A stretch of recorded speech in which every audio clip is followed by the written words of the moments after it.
అలాగే నేను ఎప్పటికీ రుణపడి ఉంటాను నా మిత్రుడు ప్రభాస్కి.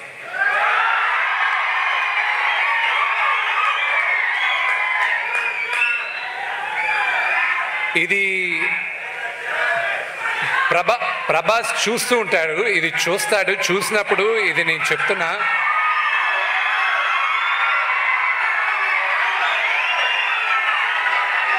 అతను కన్నప్పలో ప్రభాస్ చేయడానికి కారణం అతనికి నాన్నగారి పైన ఉన్న ప్రేమ, గౌరవం, అభిమానం తప్ప ఇంకా వేరే ఏం కాదు. నువ్వు నాకు దాని తర్వాత నాన్నగారి తర్వాత నా పైన ఉన్న ప్రేమతో స్నేహంతో చేసావు రెబెల్, అంతేగాని నా కోసం చేయలేను.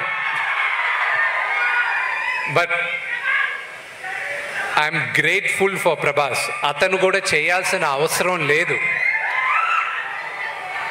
స్నేహానికి ఇంకా పెద్దవాళ్ళకి ప్రేమ, గౌరవం, స్నేహానికి ఇంకా ఈ కాలం విలువ ఉందంటే ప్రభాస్ ఒక ఎగ్జాంపుల్.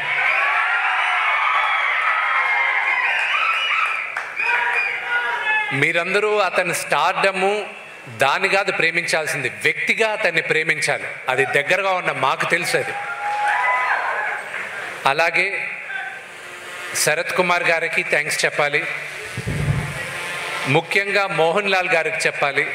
మహానటుడైన ఆయన ఊర్లో లేరు, ఉంటే వస్తానని చెప్పారు, కానీ నెక్స్ట్ జరిగే ఈవెంట్స్లో ఆయన పాల్గొంటారు. మన జీవితంలో ప్రతిసారి మనందరికీ దేవుడు ఉన్నాడా నిజంగానే అని ఒక డౌట్ ఉంటుంది. అక్కడి నుంచి భక్తి పుడుతుంది.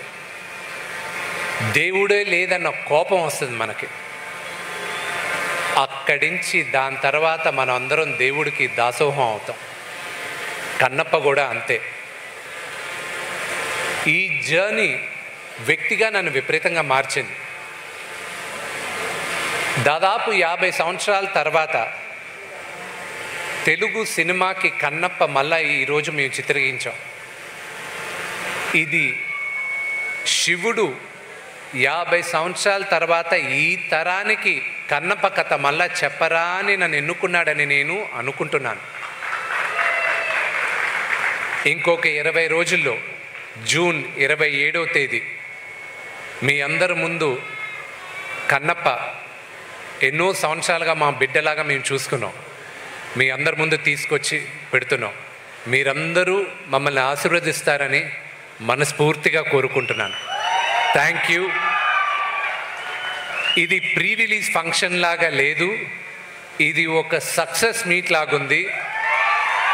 ఇది మీ అందరి ప్రేమ ఆశీర్వాదంతోనే ఇంత అద్భుతంగా మా అందరికీ ఫీలింగ్గా ఉంది. Thank you very much. Hara Hara Mahadev. Shambho Shankar.